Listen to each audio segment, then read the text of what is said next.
आप्पा एक काम करा ना, 6 महिने आपल्या घरी राहा, 6 महिने दादाच घरी जा. 6 महिने करण्यापेक्षा महिन्याला 2,500 देतो मी तुला, तू सांभाळ ना. तसंही आपल्या फ्लॅटवर जागा कमीच आहे ना. आणि अक्का, घराच्या बदल्यात 2 एकर जास्तीच घेतलंय तुम्ही. म्हाताऱ्याला 1800 नुसतं दमाच्या गोळ्याच लागतात.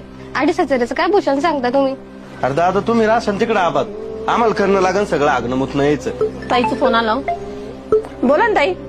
काय ग झाले का ग वाटणे? हा झालं तर जमाय आता. बाई मी आणलं असतं पण तुला तर माहिती ना ग माझं कसं आहे ते. जाऊ दे, त्यांनी 2 एकर तरी स्वतःसाठी ठेवायला पाहिजे होतं बाई. कशाला, आम्ही देतोय ना 500 रुपये वाढवून. 3,000. अरे आप्पा आधी आमचं वाहू द्या, नंतर तुमचं मांडा.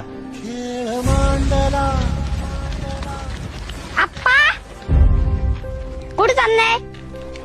जिथं आमचं कोणाला ओझ होणार नाही ना तिथं चाललोय. हे घर कोणाचं आहे? हे वावर कोणाचं आहे? आप्पा, तुम्ही कहून काही बनत नाही? जेव्हा पोटचे पोरं राहत नाहीत ना, तेव्हा नात्याची माती होती. आणि मग ही माती घेऊन काय करू? मी येऊ का तुमच्या संग? करू बाळा, तो अजून लय लहान आहे बघ.